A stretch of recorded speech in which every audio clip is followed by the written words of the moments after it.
Get busy living or get busy dying. You remember that quote? That's Shawshank Redemption. Andy escaped, and so can you from the pain and torment and jail of the 9 to 5 grind. Oh man, so much. And in today's atmosphere and what's available to us anymore, man, everyone should have a business license, even if they're going to work, because there should be something that you're working on. And I hope to cast a vision where you can kind of align yourself with and have the belief that you can break free from your 9 to 5. This is something that I have been working on the last couple of years. In the last couple of months, I've actually just quit my job, and I'm at that place now where it's like sink or swim, do or die. You know, I got bills to pay, and I got to figure this out. And it's so awesome because um as you're being led by the Lord, and um he just makes it clear that he's going to provide for you. And so doing things in a kingdom way just means that, we're doing it in effort, with the end goal in mind is to be financially free, but that's in order to sow into and expand the kingdom.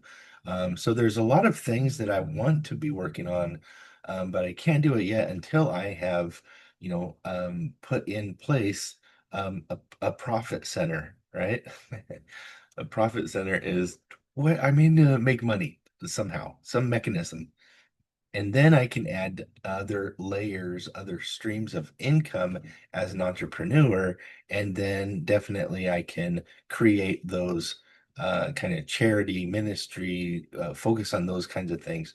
These first profit things inform the other. So one of my favorite mentors is Pedro Adao.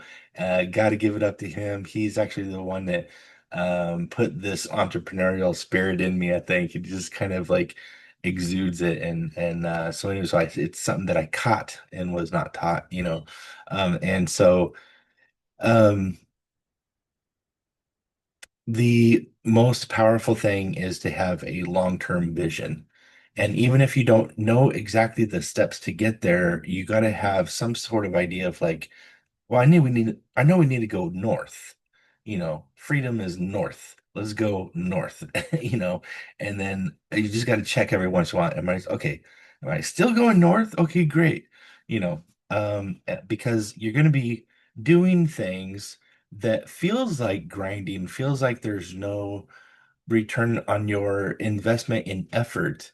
But it's in those little lessons along the way is where if you spent time learning that's not the right path to follow, then that time isn't wasted, because that's knowledge that you can later say, oh, I see you're going down that path. That's not the path to follow because of, blah, blah. And let me show you, you know what I mean? So, in this respect, because there's so many correlations to biblical truths here and biblical principles, one of the things I've talked about is this four-phase framework for a kingdom transformation. It's not just share the gospel and that's it. That's not enough. You gotta talk about what happens next, like, okay, you dunked me in the water, and now what? And it's like, oh, okay, well, the second phase is adoption. You become a child of God. There's internal work happening. Third phase is discipleship. You're doing the disciplines and you're becoming something. We're becoming more like Christ. We're becoming more and more pure of heart so that we can see God, so that we can be with Him and kind of reflect the same love that He's given us back to Him. And then the fourth phase is, you're being commissioned as an ambassador to go out and do. And this is just a framework that the Lord's given me to basically a vehicle to share to other people that there's more to it than just, hey, get in the door, we're going to heaven. Um, that's just the first phase, that's salvation, and there's more to it. So not to make it more complex because it's really a simple thing. The sacrifice that was done for us was the final sacrifice, that Jesus, did on the cross, to so that now we can enter in. But there's so much there. And then I know that He's given us all the Great Commission, which is to go and share. So when you first have your conversion moment, um, that experience with the Lord where you are starting to, you feel that powerful love, and it cloaks you, and it permeates you, and it does something to your entire being where it's like, wow, this is amazing. I want more of this. I want to be with this. And then you just kind of chase after it. Um, if that experience hasn't happened, mm, maybe you have a belief system and not a relationship with God, and there is a difference. Um, so anyways, to couch these terms, we have these frameworks and things so that we can articulate and share these thoughts. But it goes so much deeper, spirit, where you can't even express these things, completely and fully, and in a way that adequately expresses what's happening inside you, Um, so um, so one of the biggest changes in my life now is that I don't feel like I'm doing time in my life. I'm not sentenced to this job or, that kind of thing. I'm actually creating and building something that's much more greater than I ever had the capacity of holding, And so it's only through God that I'm even able to, even pursue this kind of thing. But I think this is what's happening across the board. You see all of these people popping up in pop culture. In all areas of society where it's like they're standing up for what's right, for their beliefs in ways that it's like, man, there is a real spiritual hunger going on, and so there's going to be massive conversions. There already is these meetings on campuses and stuff where it's just like, there's the weight of the Father, and there's revival breaking out, and you see different things popping up all over like this. It's interesting when you get into like specific um, personalities that we may look up to, and celebrities, and that kind of thing, or even politicians, um, and they're walking in something that looks so different, and it looks like what it should be, and restoring our mass sanity and those kinds of things, so powerful. And um, if you haven't had this conversion yet, and you're still in the hunger state of like, I'm interested, reach out, go to church, talk to somebody about it. Just talk to the Lord. Just say, I invite you in, and do it right there. And He'll meet you wherever you're at, and then you'll be on this new path. And I think what's happening a lot of times is that the Lord is bringing in all these people, because it's the end times. There's something called the sons of Issachar, that were, part of the people of Israel in the Old Testament. And these guys just had the ability to understand the times they were living in and what the Lord was asking and requiring of them at the time. And I think that understanding and anointing is being released over us today as we step into these new expressions of the kingdom, where it's just like there. I mean, if you look at some of the hip hop and everything that's like Christian and like kingdom message is just like, it's not hokey. It's not like, you know, I don't want to bash on anything that's ever done in the name of the Lord, but um, some of the creative things that have happened were just like, there's a lower level of expertise and budget and everything, and that's slowly becoming the old form where this new emerging, Jesus culture in the arts, and in the front pages and in movies and everything, it's like these are organized kingdom people funding these movies that have these messages and themes of like true family values and those kinds of things. So it's exciting times that we're living in, and I think one of the revelations that I got about all of this was um, Proverbs 31. The woman there, and it's interesting because the Lord said, "I want you to rewrite Proverbs 31 with the male pronouns." And this was exactly during the time of like when my one of my good friends had this whole they them thing going on, and they still do, that's fine. But that was during this time. So it's just kind of funny to me, where he's like, rewrite it. And don't get weird. I'm not rewriting the Bible and doing things like that. It was an exercise to show me something. Because when I did look at the uh, husband of great renown, or was it the excellent wife, the excellent husband, I wrote all of that, and then put in, and then I saw it in there, and it's just because I'm dumb and he wanted me to see it in a different way. Okay. So, but I looked at the essence of this Proverbs 31 person, and I was like, oh, I see entrepreneurship in there. If you look at what she's done, all of the multiple streams of income, she is a hustler. She's a boss lady.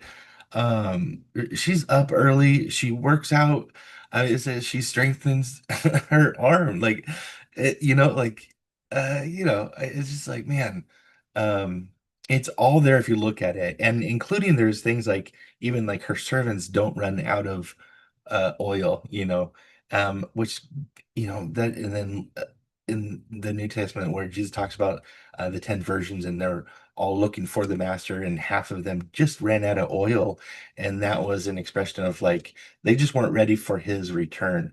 And so there's so much correlation there, and it's just like as I look into it, there's more and more layers and meaning and deepness, and the Lord is saying, you've been longing for a bride. Well, I have too. Let me tell you about it. So this is a real kind of personal thing the Lord is sharing me, but I think it does tie into like this whole end time thing. And what's happening here is that he's allowing people to have these visions of um, ownership to like things like a resort, where other people can come in, they can do the family events and that kind of thing, but also have these training grounds where it's like business people come in and kind of cross-pollinate, share trade secrets or whatever, within the Kingdom Entrepreneurship community, so that everyone gets blessed and they're able to multiply and go out, and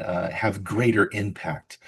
So I've seen that kind of thing. I've also heard of other people that have these visions of owning houses, that are just sanctuary. They're like places for victims of human trafficking, where they can go in, they're safe, they can become whole and healed, but they're also equipped, and now they can be, prepared to, go out and do, whatever. But anyways, it's like, um, I've heard so many of these types of things, and they're just like, I don't know how I'm going to come up with this money, that kind of thing. And it's like, well, it's going to be people that can afford it that are going to just say, hey, let me help you out with that.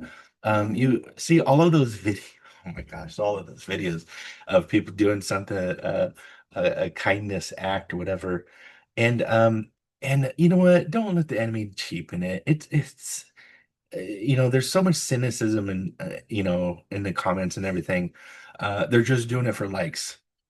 There are people that do that, and that's a strategy for them and their business, whatever. They have no concept of kingdom or really anything like that. And Well, okay. Well, I mean, what do you expect? Yeah, they see what works and they're just gonna copy it. But there's genuine people out there that really care. They go out and they bless these people and they create a lasting, effect on their lives. And it's just beautiful. Every time I see them, I'm like, please let me be that one that I can do something like that for somebody.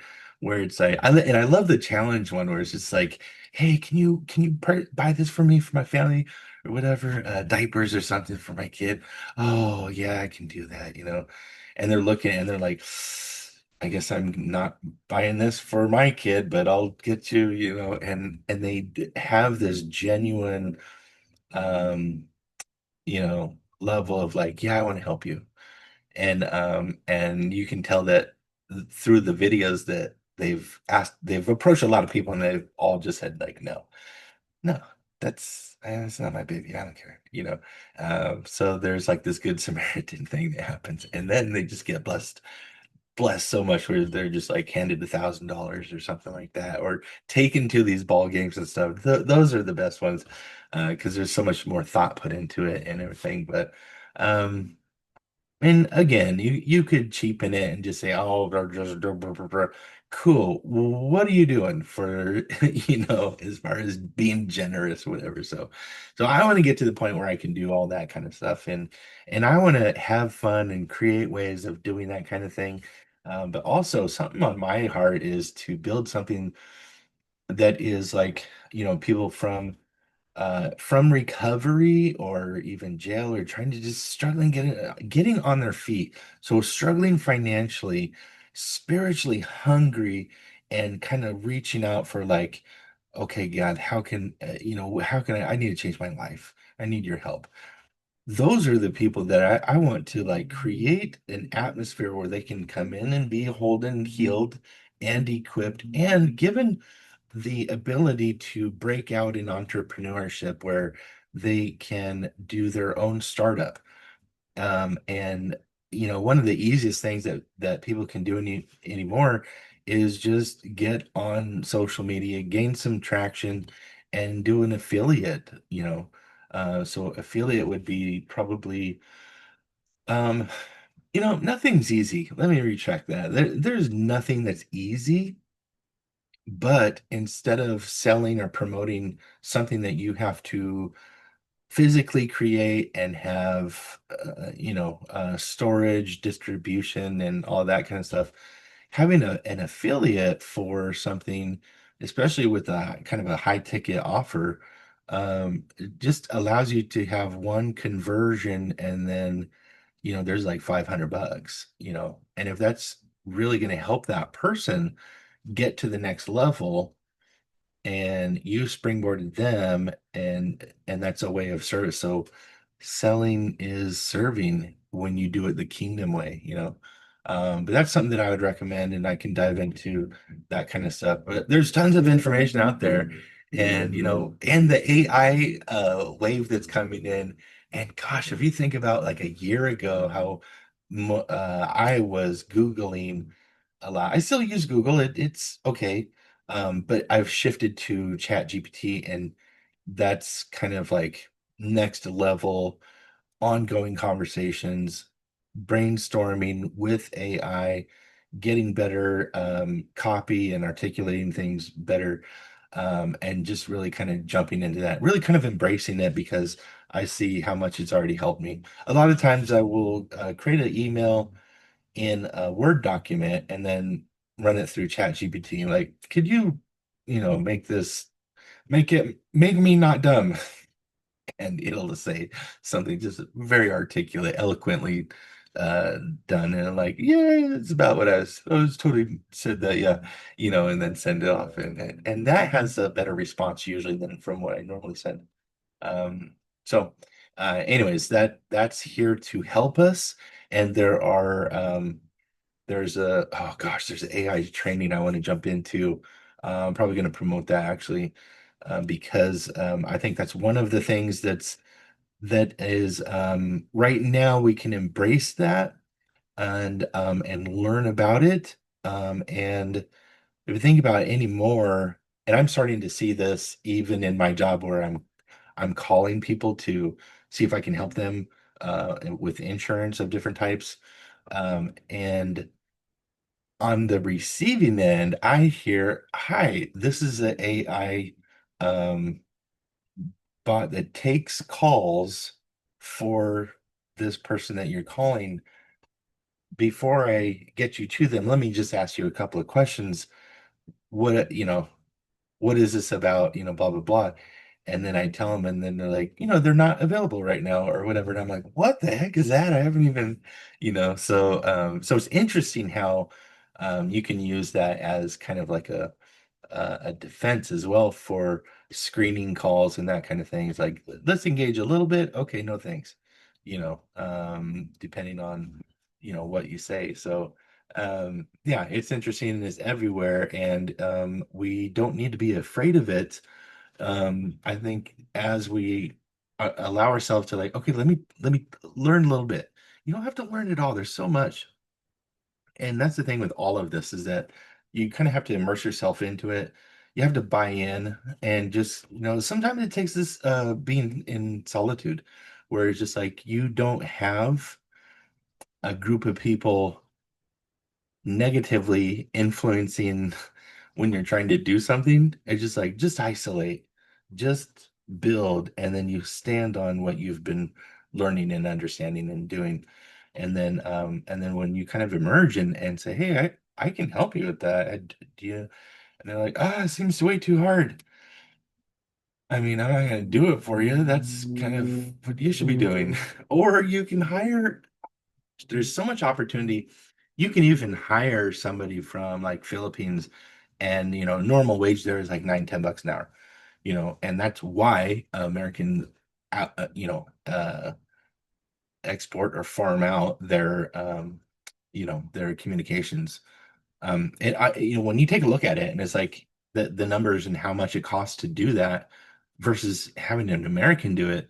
um, it's like you almost have to have you have a responsibility to your shareholders, as a business owner, and looking at the bottom line is like, in order to do that, we're cutting into profit now, and there's like no way around it. So you kind of almost can't blame them. But as consumers, we want to talk to other Americans. We don't want to hear an accent. Well, that's been my experience being on inbound calls for the last year and a half, and more than that. But anyways, um, yeah. So um, shifting to those bots where it's like they sound more articulate, they're very to the point. Before we set up this appointment, I just have a few questions for you, blah, blah, blah. It's like a screening process. And if you can implement that, even that little bot that just does that is going to change the landscape of like so many of these, especially these mom and pop companies that are, boomer owned. And the family of these people don't see that this is a gold mine, and they're just like, "I don't want to do, yeah, but I don't want to be that, or whatever." And it's like, dude, you could just manage it and let it run, but you got to know the business at least. But anyway, so there's a lot of businesses that are projected to die in the next 10 years. Or if we can, jump into creating being able to create these the bots and automate things that they're still doing hand ledger or something like that, and it's like, man, let's just shift and update everything, and then scale up or whatever, just easier to maintain. um, that's going to be one of the redeeming factors in this um, shift of wealth, this transfer of wealth from one generation in one fell swoop in a decade or more.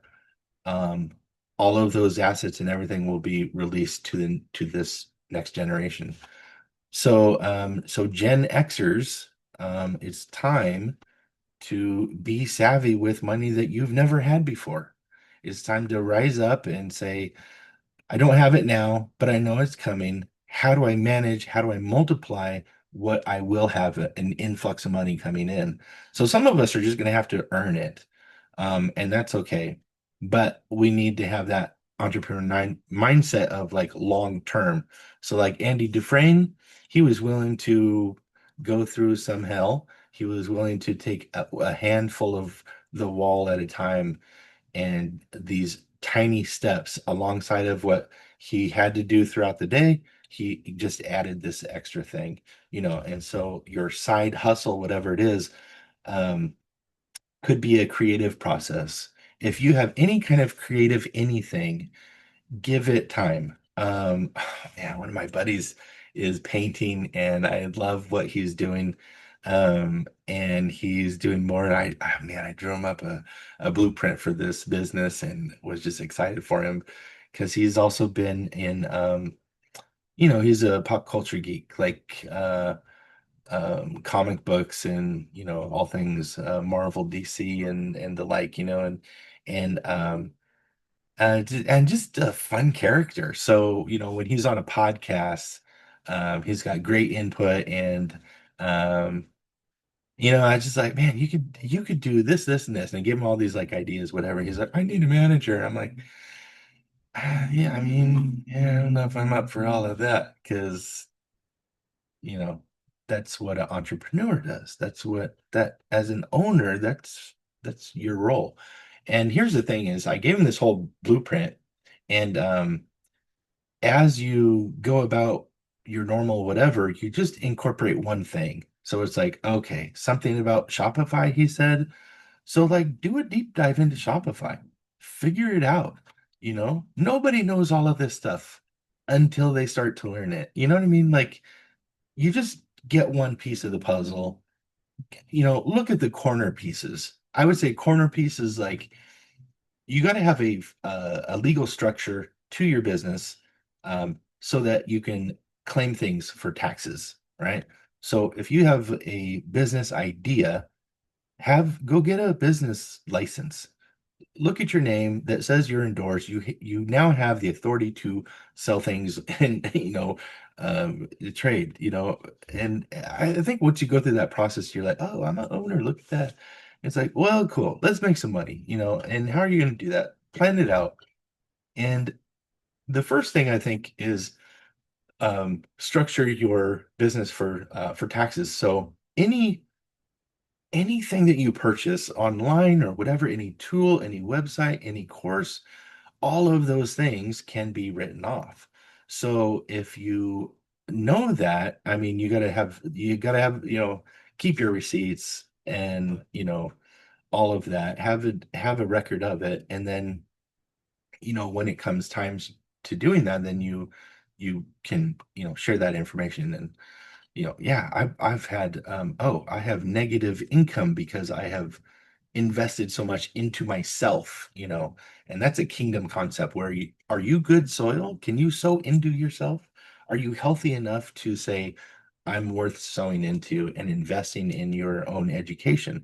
A lot of times we do this formally, formal education, and go into debt, but it's like, dude, a lot of what we're doing to make money anymore is not formal education. Most people, I think, if they have that degree, it's just something so somebody can, yep, they're competent, I guess, in general things. We know they can at least sit in a chair for 8 hours and do what they're told. I mean, you know what I mean? That's really kind of what it boils down to. Unless they're really using it, and then the people that are doing that, great. We need those people. We need all sorts of people. But if you are feeling like you're being called to entrepreneurship, and you want to break out of that 9 to 5, it's like just tackle one thing, focus on one thing at a time, um, and learn how to connect the dots. For people, it does take some time. Just looking at things through the lens of an entrepreneur, meaning you see opportunity almost everywhere, and everything that you look at, somebody is taking the time to design it and say, "Hey, I have an idea.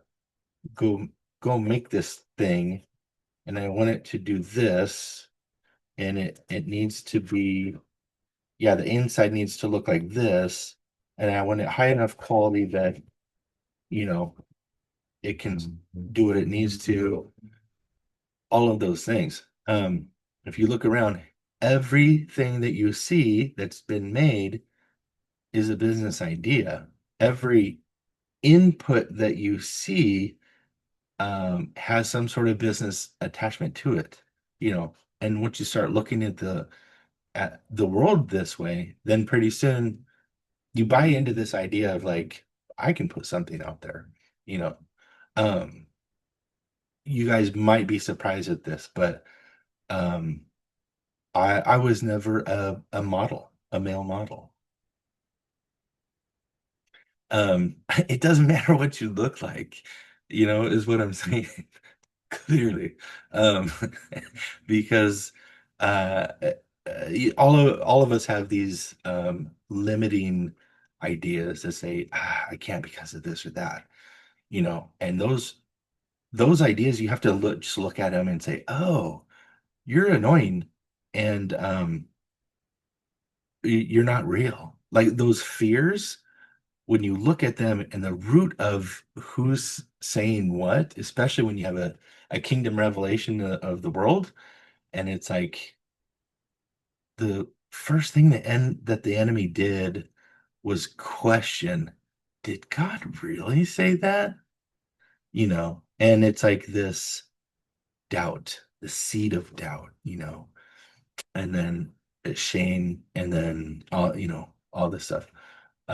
But that's, I think, what we buy into, um, that says, "Oh, I'm not. That's for other people." Yeah, yeah, yeah. Well, they made it because of blah blah blah. And it's like, no, they made it because they were like, "I'm going to do something to make money, and I'm going to try this." Oh, it failed. Oh, it failed. Oh, it failed. You know, Thomas Edison, 10,000 times he tried to. He's like, "I know I can make light. I just can't figure out there's whatever." And then 10,000 iterations of the light bulb later, what if after the first few hundred, he's like, this is going to be hard. I don't think I want to do this. I'm not getting any money back. I can't make money doing this. You know, what about the 9,000th time? You know, and he was just like, no, I believe. So mirroring the four phases, that belief, that same belief in Jesus that gets you into the kingdom, that belief of seeing that it's possible for you to be an owner, to have a business, to be an entrepreneur, to have multiple streams of income. One thing leads to the next. Once you have gathered some income, then you can start investing in different things, especially for, going back to taxes. Like once you can start investing in real estate, oh man, that's where you're going to be able to just write off so much. That's one of the best things. But there's also, strategies of like, dude, you can hire your infant, your infant child, and like, oh yeah, the family portrait that we have is part of a inlay of this, book that I wrote that's on Amazon that anyone can buy. And because of that, I've hired my 4-month-old for as a subject for our photography, whatever, for the promotion. And so, there's legal limits to what you can pay your child, but you can do that. And then you can also match and do a Roth IRA. So you're tucking money away pre-tax, so that decreases your tax liability income. So these are just strategies that, like, once you get into this world, it's like, oh my gosh, that's how they do it. It's like it's not ever any one thing. It's a culmination of all of these different pieces of knowledge, and infusing all of them into an offer that you can help somebody that may have a very specific need or whatever. So this is the end of my rambling for now. Um, this is just long form craziness. If you're still with me, You might have ADHD or something too. I don't know. But this is just the first of many. And I don't know, maybe if I had a conversationalist, a person to bounce ideas off of, that might be fun. Ooh, we'll work on an AI. I think that's going to be the future. Gary Vee just talked about this. He goes, I think people are going to be marrying AI robots, like a physical robot.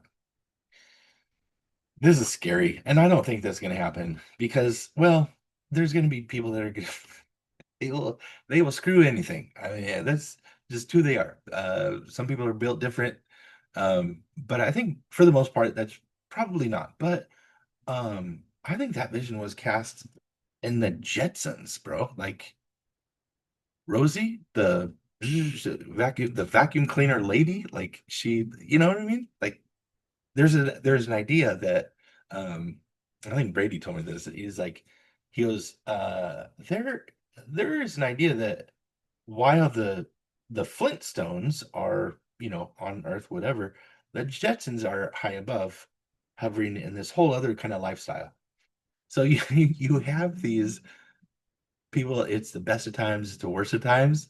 Like it's the dumbest of times, it's the smartest of times, And so you're either a worker or you're a owner when it comes down to it. You could be both for a while, and you can always be a student. And yeah, so man, are you digging this? Are you digging this conversation? Like, I know I just ramble, but it's like, man, I'm so excited for my own situation because I've had a breakthrough, and in a time where I really needed it. And I know that that's available to everybody. And um, Andy Dufresne had a vision to be on a beach in Mexico with his buddy, and that's how the story ends. And it's such a beautiful thing, but it's like um, there's a long-term vision that will help you get through those rougher patches. And then just knowing that this is where God's favor is on your life and where you've asked to be there, and you know that you're in partnership with him, you're unstoppable. You really are.